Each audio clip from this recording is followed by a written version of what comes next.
muted. So I think we're going to start. My name is Livia Alexander, and together with my wonderful colleague Ishin Onu, we are delighted to welcome you to a talk with Rosa Nussbaum.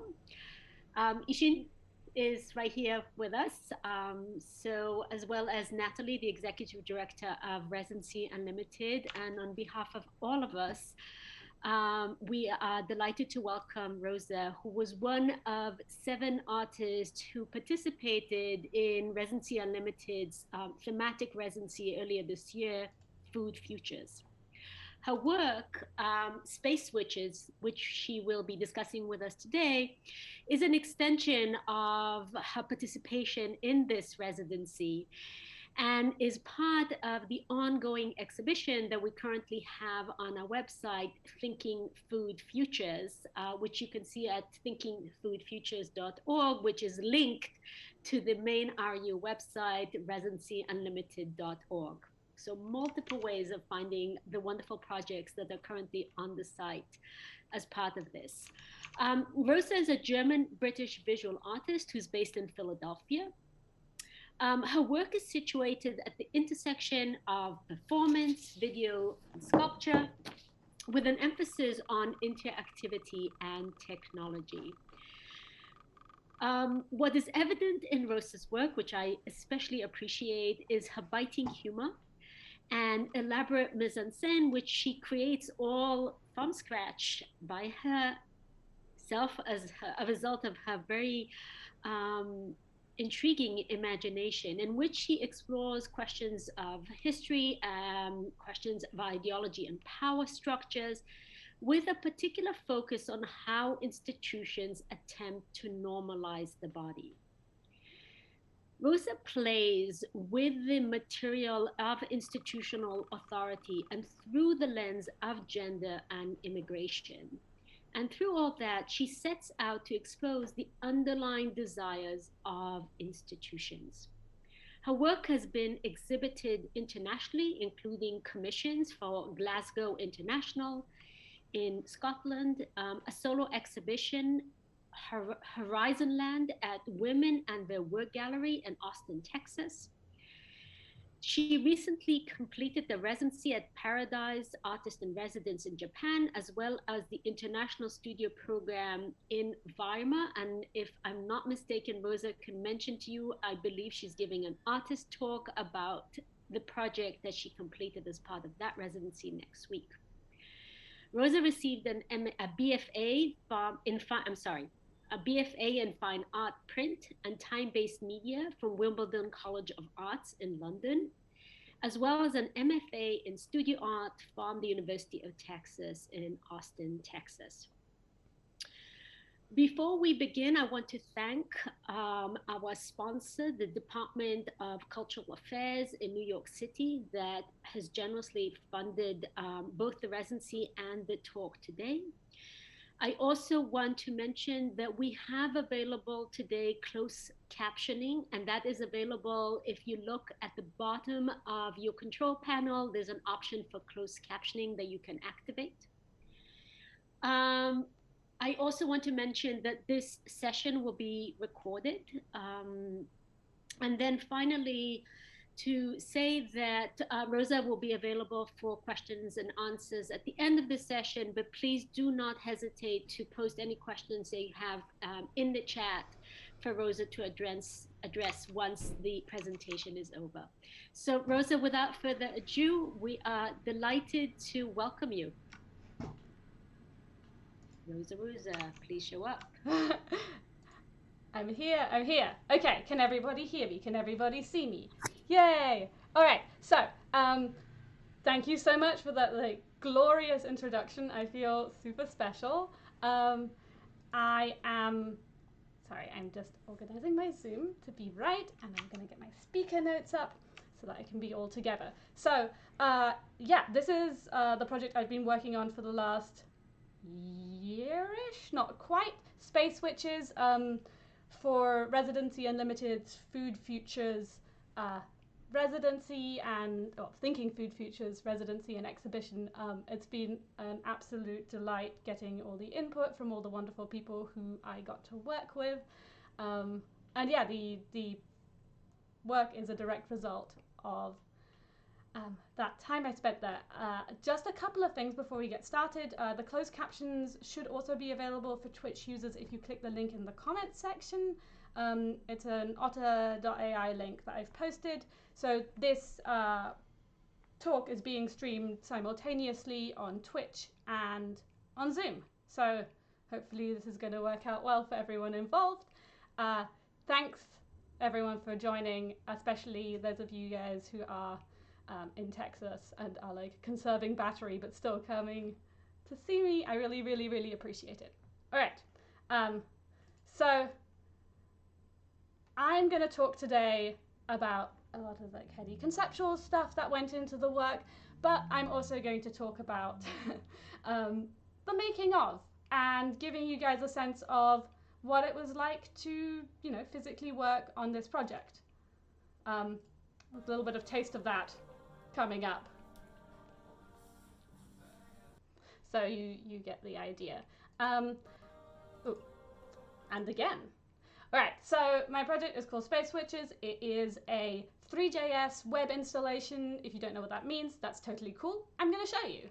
I just need to find OBS and switch on over. Too many tabs. Here we are. Switching on over to the game. So this is what you'll see if you went off on your own on the internet and wanted to go see and play it. It is a piece of work that addresses issues of land use, issues of gender, and domestic labor. So I'm going to let the primary character, the Space Witch, introduce herself.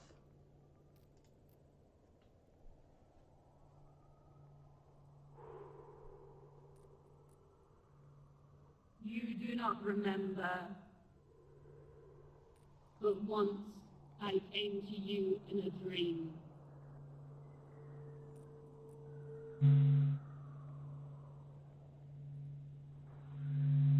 You must come to the banquet of bitterness. Now you have come, and you will hear our tales.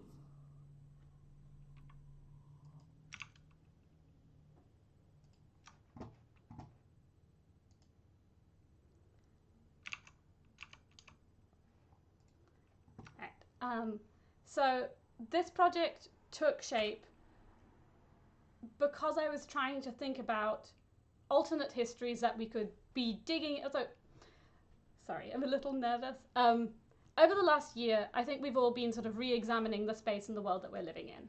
And as part of that, we've been re-examining, at least in America, our relationship to living in an exceedingly colonized place where the histories of racial oppression and of gender violence, all these things have actually really incredibly shaped the land that we're living in. So I wanted to think about what might a future look like that wasn't grounded in those oppressive traditions, but instead looked back at traditions that maybe we haven't thought about that much and that have really been overlooked over the course of recent history. So a tradition and a history that's not colonialist, that's not expansionist, that embraces traditional knowledges and ways of approaching the commons, and an embodied feminist kind of knowledge. And I started reading about witches and the history of witches. So this is a slide from Sylvia Federici's Caliban and the Witch. Federici talks about the relationship between gender and capitalist colonialization. And I know no one wants to see a massive slide of text, but this was like one of those moments where like I had galaxy brain and it made me feel like a lot of things that I've been working on really fell into place. So in this bit, she's talking about the expropriation of European workers from their means of subsistence, in the Middle Ages. So this is a time when workers, farmers have access to the land in what is known as the commons, which is land that anyone can access and work together in a community. And that was being taken away as a result of sort of early capitalist impulses. And she really ties this to the transformation of the female body and the reproductive system. So she says, this process required the transformation of the body into a work machine, the subjugation of women to the reproduction of the workforce. Most of all, it required the destruction of the power of women, which in Europe, as in America, was achieved through the extermination of witches. And so I know we're not really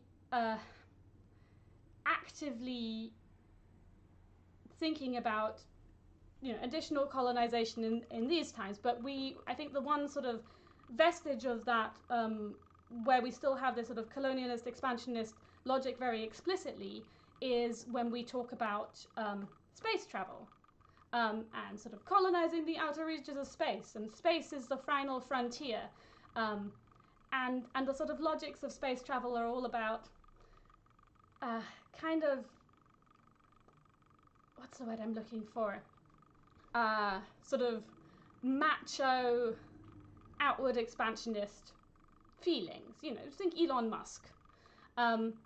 And I wanted to think about what would it have been like if it was actually the logics of magic and of caring that had gotten us into outer space, and how that journey would have happened. And so this is how I imagined that spaceflight would be working for witches. So you have a little cauldron on top of the broom, and then it shoots out, and then you sort of separate the broom and the cauldron, and you fly out into outer space. And one thing that was really important to me to think about was also how a journey into something that is outside of yourself is at the same time a journey that is into yourself and into your own sort of ideologies and thoughts about yourself. So instead of the witch burnings having killed the witches, I was thinking, you could have had a fire that looked like it was burning the witch, but actually the spacecraft was going down into inner space. And so I'm going to explain this idea of inner space as I go into the talk more in a minute. But yeah, so I was very inspired at the time as well by Afrofuturist ideas of sort of utopian ideas of what alternate histories could have come from outer space, like Sun Ra, Space is the Place, and thinking about Larissa Sansor, who is an artist who works with political issues and tying those into outer space things. I was reading a lot about space travel at the time because I was reading this biography of this astronaut, and he was talking about being living on the ISS for a year. And I think we all think of sort of science things, think about sort of clean, sterile environments. But what I found really sort of attractive about that was that it's kind of just like pandemic times. Like, you're completely locked into this space. It's super gross. You're breathing recycled air. You're taking your socks off, and you got sort of big clouds of skin flakes coming off you because you're not using your feet. And it's like really the sort of embodied grossness of it. And I was doing some like further research into this, and came across these drawings by Konstantin, I'm gonna butcher this, Tsikovsky, who is like considered the grandfather of Russian rocket technology. And I think that I didn't really realize how sort of mysticist the origins of spaceflight were. I never really thought about it that way, and it was interesting to see this sort of like validation of this thought I was having come on into that. Yeah, here are a couple of sort of more developed sides of what the Space Witch actually looks like. Like I was saying, we were all spending a lot of time at home, right, during the pandemic, and became much more intimately familiar with the architecture of our own our own houses. And this was made particularly intense by living in Philadelphia in the summer, where COVID was impacting the trash collection schedules. So there was these massive mounds of trash outside. There was roaches everywhere. There were mice everywhere. It was pretty gross. And so I started kind of identifying with these other sort of alien life forms that had suddenly shown up in my domestic environment. And this is not from the Space Witches work, but this is the work that I felt like directly led up to some of the ideas I've had.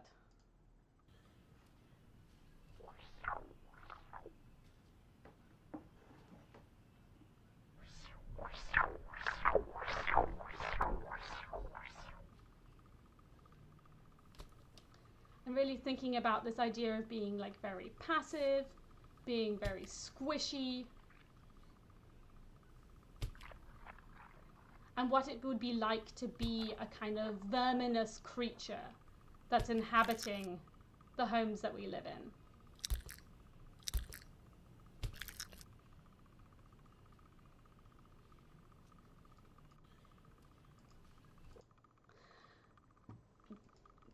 As a result of this sort of verminous infestation life, I ordered some roach traps. And I was like, I'm going to get ahead of this. This is not going to happen to me. I ordered roach traps, and I got a notification that they'd arrived. So I went downstairs, and there was nothing there. And I looked at my phone. It was like, oh, they've been left with a resident. But none of my neighbors had gotten the roach traps. And so I started thinking, who might have gotten the roach traps? Who else is resident in my house? And so I started doing more research on cockroaches and what their social life is like. They're actually very socially intelligent creatures. I don't know if you knew. But there was this sort of interesting overlap between that and thinking about space travel, which was that the first creature to ever give birth in space was a cockroach, Nadezhda, which means hope. She was launched by the Russian space program, and I started just reading more and more about her and getting a sense of what she was about and what she was interested in, as trying to really empathize and take away from our sort of anthropocentric view of space travel and how we're seeing the world. And I was thinking, why not follow her as one of my characters alongside the space witch? And I think space witches, well, witches in general, have this particular relationship with things that are disgusting and things that are of the animal kingdom as well. So sort of creepy crawlies. That's a classic witch thing. And I was imagining what that would look like with Nadezhda. Pardon me. Cock ass. Ooh, what was that? Startling. Oh, Twitch. What a joy. Okay. Yeah, so where was I? Space flight. Yeah, so I was Nadezhda, cockroach, yes. So I was thinking about what it would be like to fly out with all of your relatives and your family into space, and that they're really the first sort of alien life forms to live on Earth, and cockroaches are super alien. And I was trying to sort of think about inhabiting that particular perspective, and I built myself a little spacesuit and brought that in and modeled that into the cockroach costume. And I'm going to show you the first sort of iteration of the cockroach Nadezhda's narrative in the game.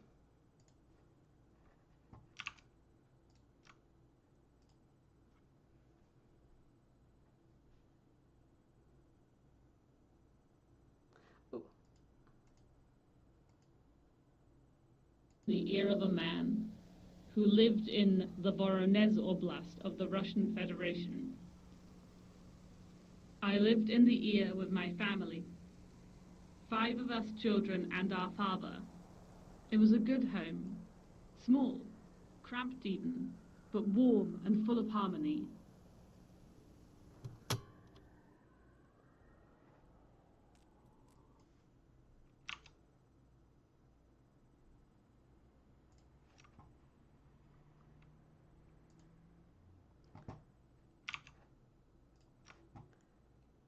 I've always been interested in domesticity and work that happens in the home and what that can look like in bringing that into an art and exhibition format. So this is a slide that I found while I was looking back at older work to make this talk, and this is a friend's bathroom. So it's a show I had in a friend's bathroom. It was a really personal show. I showed drawings from my sketchbook and a couple of videos that I'd made that had explored the idea of domesticity and the home. And along those lines, at the time I also found it was just fascinating going back through old sketchbooks, and you think you have new ideas, and then it turns out you actually just had one idea like 10 years ago, and that's the one you've been running with all this time. So this is based on an older drawing of the zombie mouse that I made at the time. I'd found a dead mouse in my attic, and I was trying to think, like, mice would be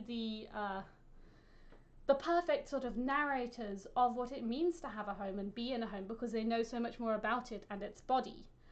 So I'm going to let the zombie mouse introduce herself and then talk a little bit more about domesticity in the home. Ooh. Game view, that's what I want.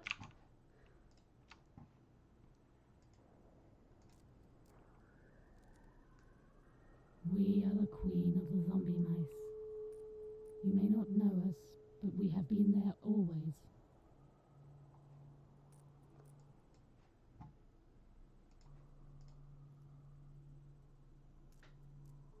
Always, you have been sharing your food, your kitchen, your interior with us.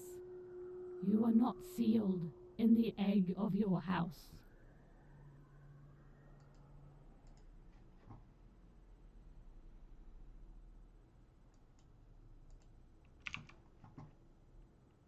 This is, the zombie mouse.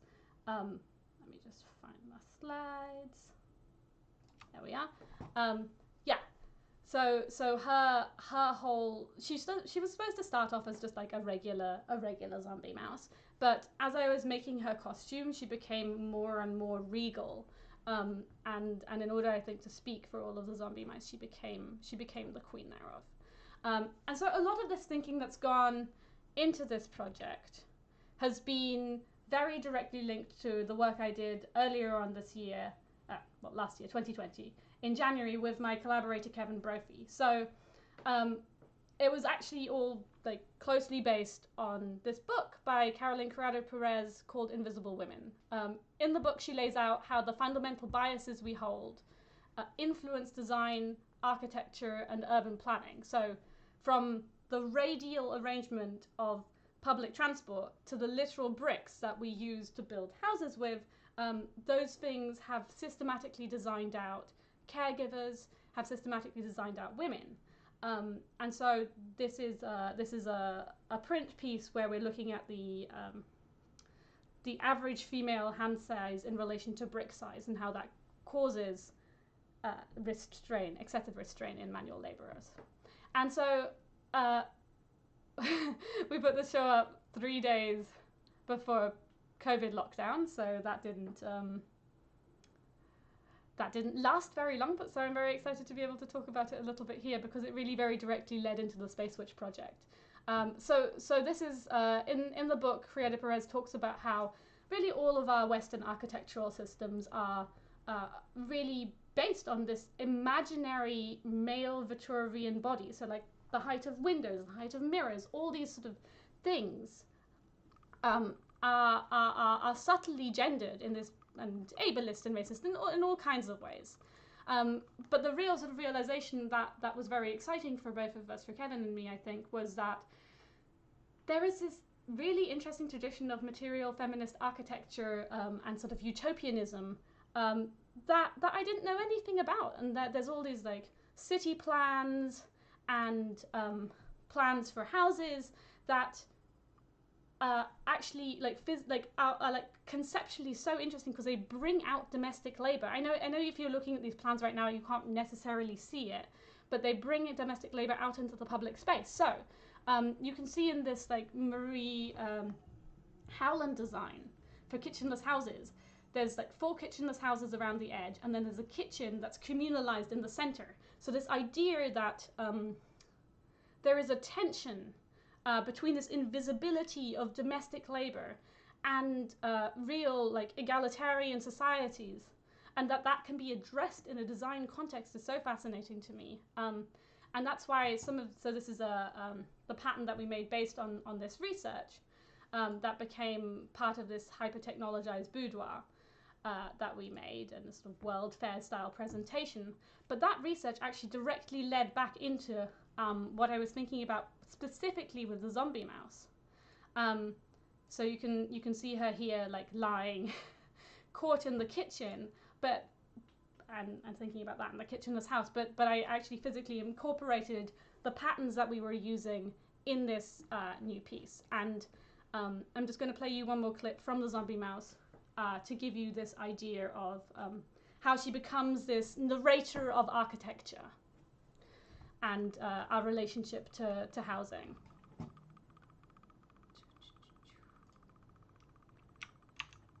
Game view, there we are. Now I just need to join you guys there, and here we are. Oh. Are an archive, brick and concrete fossils of a dying, calcifying patriarchal order. When we move our bodies through your walls, along your skirting boards, we trace the histories of your gender norms, the annals of oppression. As the isolation of the home increased and wage labor became accumulated, automated and specialized, so did reproductive labor become more isolated, more individualized. We were forced out of the commons into inner space, into the interior. Kitchens moved into the home. The home became sealed, interiorized. The means of reproduction became segregated, suburbanized, drifting farther and farther from the center.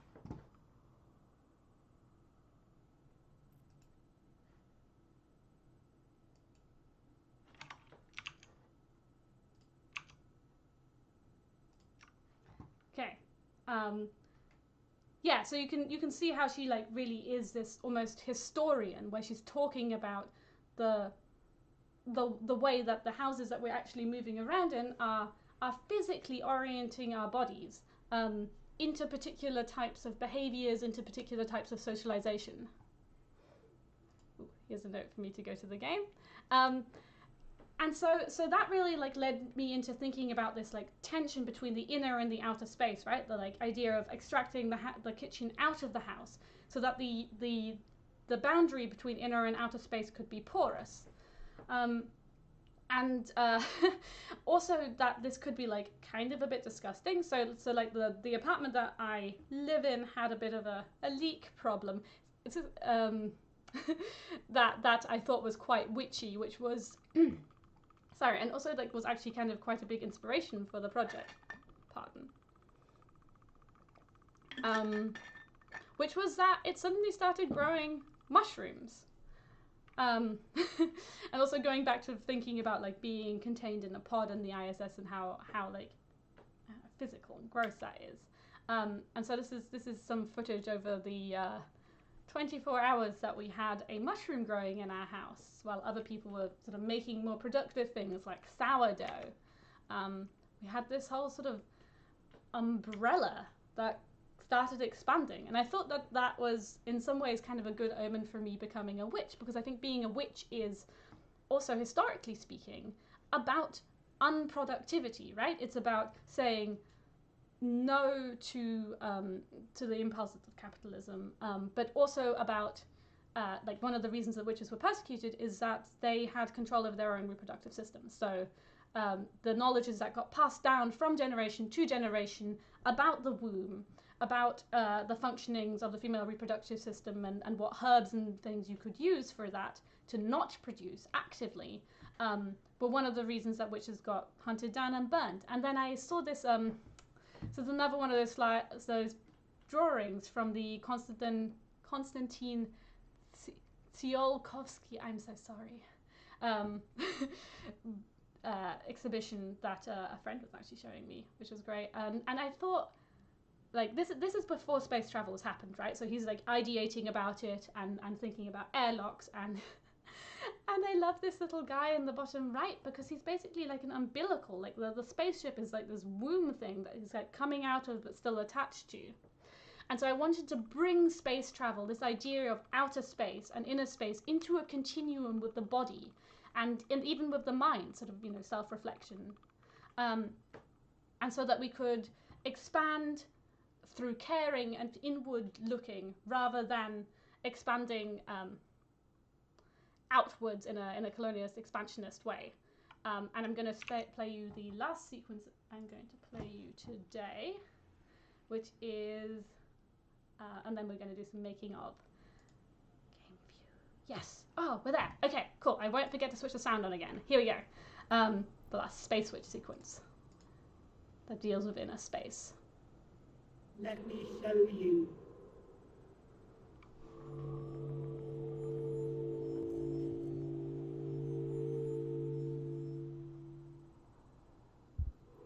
This is inner space. It is the space of your interior, your belly, your boudoir, your room, your kitchen.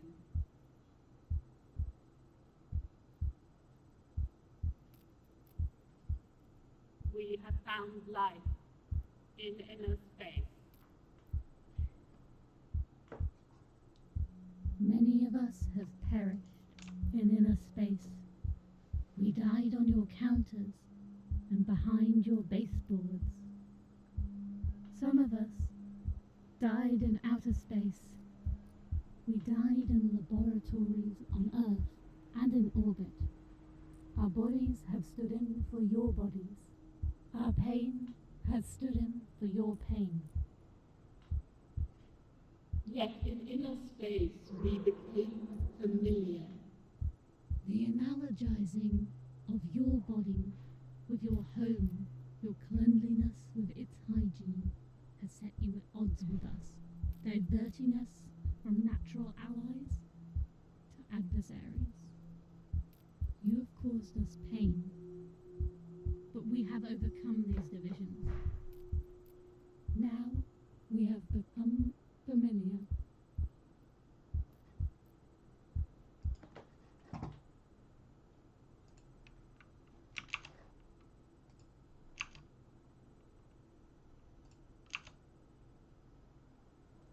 I'll just be 1 second.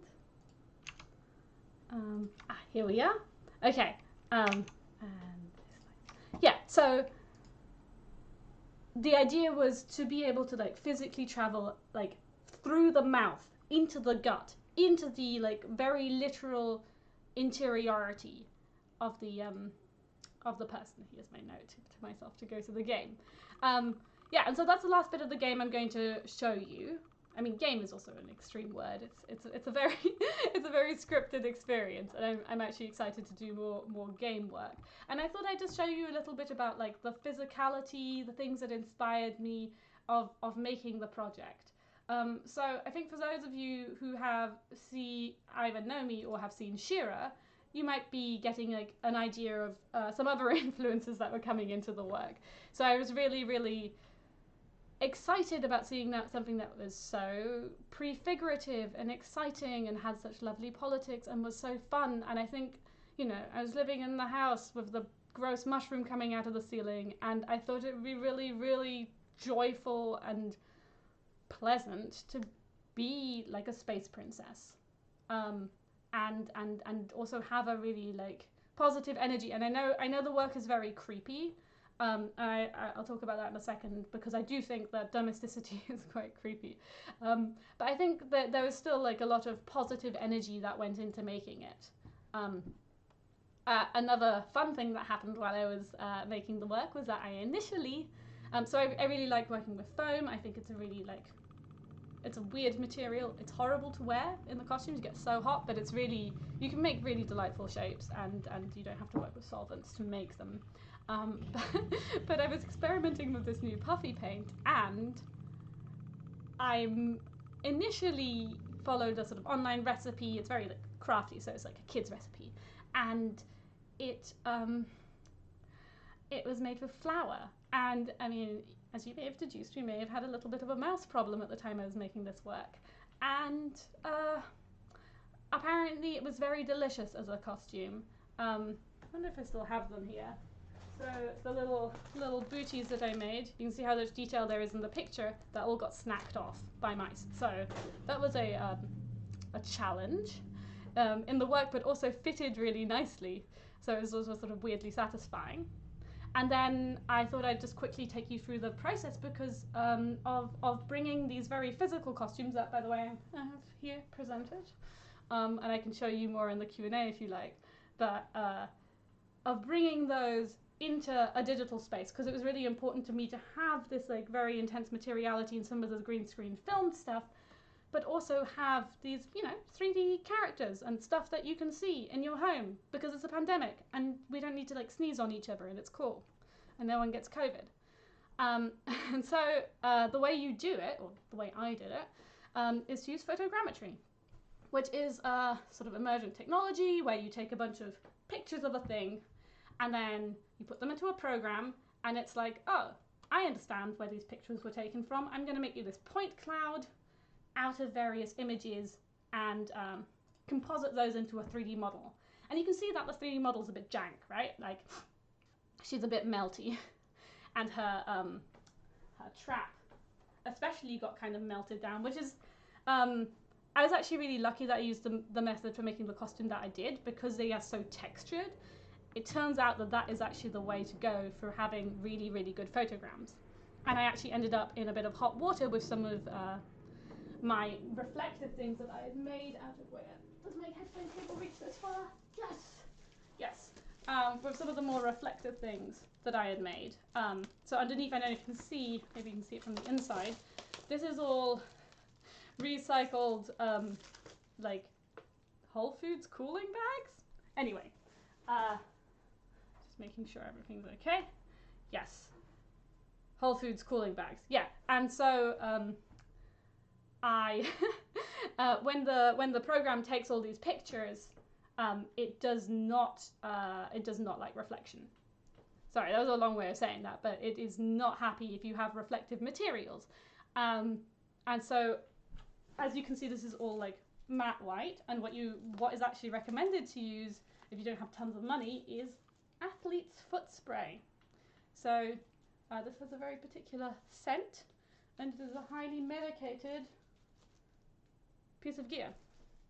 Also, it's fun to wear them, but I can't see through the screen, so I'm not going to wear it for the talk. And also I can't really breathe through it, so it's not very practical.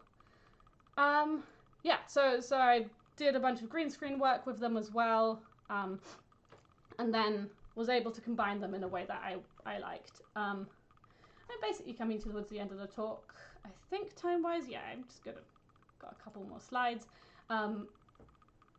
I just wanted to say that, like, I work very, very closely from drawings. Like, drawings are, like, sort of the most of the thing, and I think a lot of the times I'm like, it's all in the drawing. Why don't you understand what I'm going to say, what I'm going to make? And people do not think that this is equivalent to a entirely finished piece of work.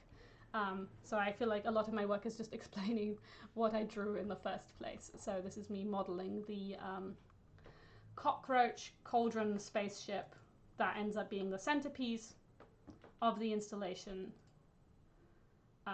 Yeah, this is, and I just want to open this up for a Q&A. Just wanted to read you this little bit that I wrote to my friend after I had a studio visit about this work. So I had a studio visit the other day with this artist, and she was like, when I saw your work. I was like, why would anyone ever make this? I mean, I like it, but why? So if you have that question, you can ask me now. Yay. Okay, and if you're asking me in Zoom, I'm going to be repeating your questions because people on Twitch won't be able to hear them. So give me 1 second to get myself set up, and then I will open up for the Q&A. Gonna get you with my webcam in full view. Okay, and back to Zoom. Oh my god, I didn't breathe enough during that talk. Okay, hi. You guys are welcome to like unmute yourself and ask me questions. Rosa, I'm happy to go first. Cool. Yeah, go ahead. Okay, so one of the things that always intrigues me, I am actually really clear about why you do the work, because to me it makes a lot of sense. Thank you so much. One of the things that really intrigues me about the work is the aspect of disgust. Because that's something we don't like to take on, especially not in the arts, right? Everything is supposedly pretty or socially committed or some this, but it's not about disgust. And you are actually embracing it. And you're taking it on as a subject matter. And to me, I really find it fascinating. And what I'm kind of intrigued is in the way that you're pushing disgust from the domestic space to the outer space, but then back into what you call the inner space. And I'm kind of curious about how do you feel that notion of disgust changes or shifts between these different registers? Okay, so just for anyone listening on Twitch who didn't hear the question, Livia was asking about, I'm just going to paraphrase, the notion of disgust and how it changes throughout my work. So I'm working with different registers of inner and outer space and how I bring disgust in there.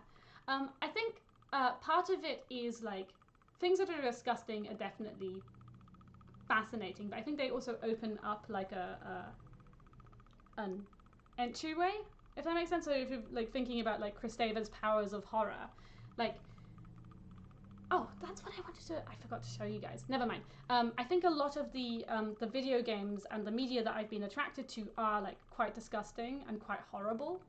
And I think that is because there is a power there that is not patriarchally controlled, right? Like it is things that are of the body. It's not using your sex appeal to get something. It is using the gross things, but you can make someone go ew, and that is an entry point, the same way that being funny is an entry point. So I think humor and disgust are like, they're like this, right? They're close. And I think, especially thinking about the Thinking Food Futures context of this, there's like this very fine line between the things that we put in our body and that come out of our body that are super beautiful and super attractive and are really disgusting.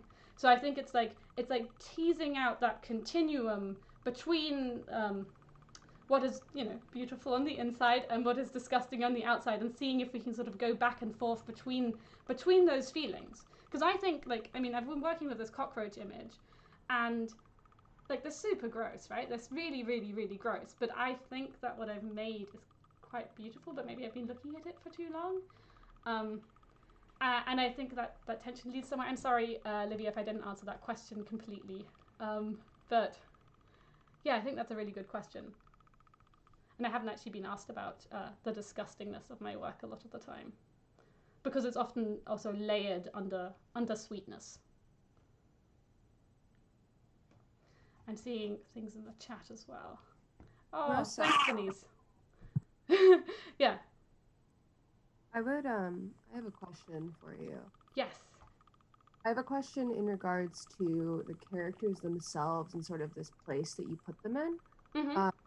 You talk about them being like behind walls, but you put them obviously like in outer space. So do you see them as like omnipotent? Do you see them as like the same as us? I'm just curious about like where they are like hierarchically in your mind. I mean, I see them as us, or at least the space which is us. And I think what was important to me in that hierarchical thinking is this idea of the being familiar, right? Like a witch has a familiar, but that you could be mutually familiar to each other, so that that power dynamic might be broken down, and that it is not about having something that you can control. Obviously, we are much more implicated in the power structures, at least we like to think that we are, in terms of controlling the vermin around us. But I think, you know, we also know that they run our lives to some degree as well. Does that make sense? Yeah, it does. And as far as the environment, sorry about a second. But as far as the environment, do you see that also as like here, like, or is that outer space very directly to you? The environment of that they are situated in, you mean? Yes. Oh no, I mean I think of inner and I don't know if how literal outer space is. I mean, I'm generally like an exceedingly literal person, especially in my work, but I think that I would say that it's a sort of TARDIS effect, right? Like that you can travel inwards to yourself, and what you find on the inside is much larger than what you could have ever found on the outside. And so that there is this vastness and eeriness that you carry inside of yourself that is effectively outer space. Thank you. Thanks. I also would like to ask you a question. So thank you very much for this wonderful presentation, first of all. And it was fascinating to witness throughout the residency, both your thinking and also production process.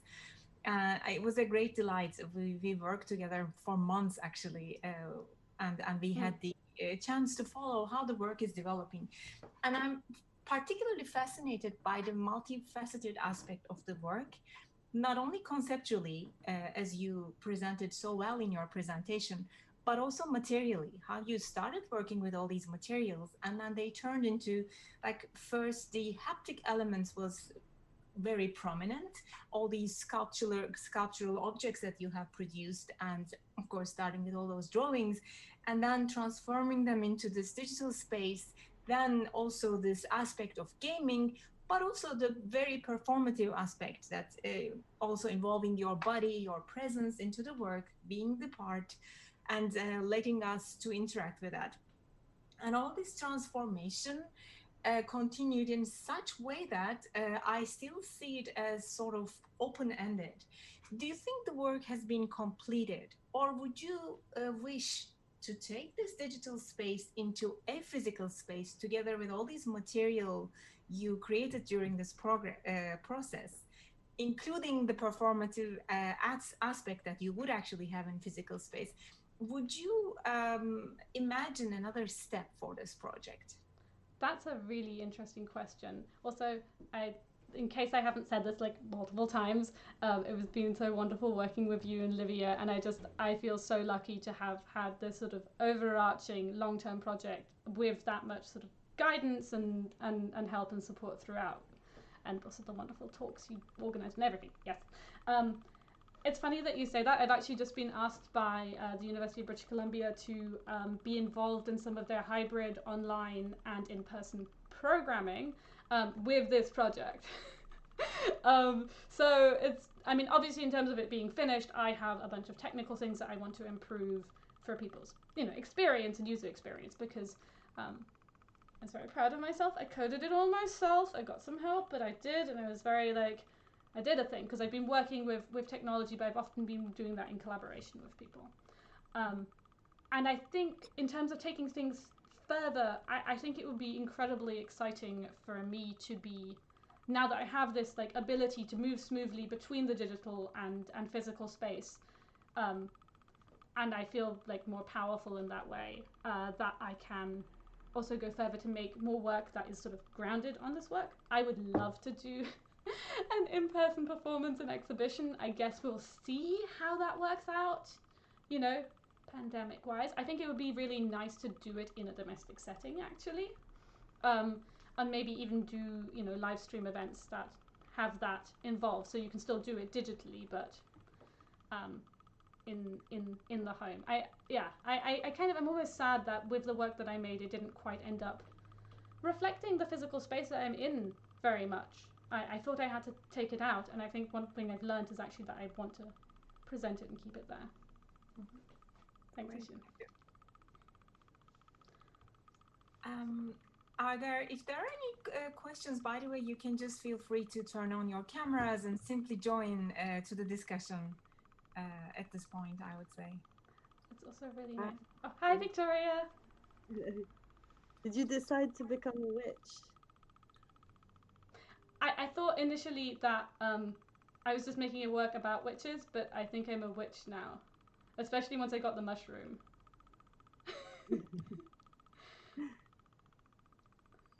Did you say how or just whether? Whether, but I'm interested is it a whole process becoming a witch, or can you just decide to be a witch, or do you have to go through like a learning process? I think both, right? Like I feel like step one is deciding to become a witch. But I think leaning more, I think a lot of people become witches as they get older, right? Because you kind of take less bullshit from people. You sort of take less crap, and then you become more witch-like. And it's sort of about being more confident in your embodied experience. So I think I started becoming a witch a while ago. I don't think I'm like through my apprenticeship. I'm like in the bit where I'm consciously trying. Would you want to be a witch? I'd consider it, for sure. Cool. You can join the coven. Although they use a lot, that's another thing you mentioned that I think is interesting, which is like they do use a lot of like animal ingredients. Oh, you want to be a vegan witch? Yeah. But you could be like alongside animals. I think being vegan is pretty witchy in the sense of like solidarity with animals and having familiars. I think that's pretty in line. And there's like a lot of herb garden things you can do. I think it raises an interesting question about the alliances that you're suggesting, right? Between that women are going to find easier alliances with animals, with vermin, than with patriarchy, which I think is an interesting proposition. I mean, it's not just, there were male witches as well, and I'm sure they continue to be male witches. But yeah, no, witches against patriarchy is definitely the vibe, for sure. But I think that's to me, again, it's like one of the other questions I have for you, because there's a certain, at least visual tension between the kind of like girliness of some of the costumes, right? I'm just looking at the one behind you. Yeah. And, you know, it's like pink, it has little hearts, and it's Valentine's Day kind of thing, right? Yeah. As opposed to the mouse that has these like city maps, but yet it has these like playing with gender codes in certain ways that I'm kind of intrigued by. Yeah, I think one of those things, I think, and that's what I loved about She-Ra, is I think you don't have to let go of that. I think you still get to like be girly and sweet, but like in a good way, in a way that you want, not because you're being like, you know, not because someone's being rude to you and you're making them try to feel good about it. You still get to be loving and caring. It's just that that's also a gross process, you know, and you might end up, you know, wiping someone's bum or eating like burnt rice or something. Like those things are all part of the same thing, and it's bizarre to divorce that sweetness from the embodied caringness of it and the sort of life and death of things. But I think that's exactly part of the question for me. It's like, right, because caring needs to be gender neutral, so to speak, right? And how do we introduce that back in? I think it's interesting thinking about gender neutrality. I think the way I've been thinking about it is that this is a source of power that is accessible to all genders on the spectrum, but in the historical context of it being something that has been the province of women, whether by choice or not, I don't know if I'm ready to give up on it being a feminized source of power. It's just not just women or female identifying people can have that. It's just you can all come and share in that and be involved in that. But that doesn't, I don't think that means making it neutral. I think it's like very unneutral. Yeah, I also don't want to keep people. It's been really sweet, and thank you for coming and listening to me talk about the thing. And yeah, go check out the site. Use Chrome. You'll have a better experience. Yeah, oh, I'm just checking the chat. Oh, someone's telling me about a good book. A great book called Witchcraft and the Gay Counterculture. Ooh, thank you. I'm going to copy that before the chat gets taken away. Thank you. I really appreciate that. Yeah, and obviously, like, we haven't talked about this that much, but obviously, like, queerness and gay culture is definitely part of that arc of history. Thanks for coming. Yeah. Excellent.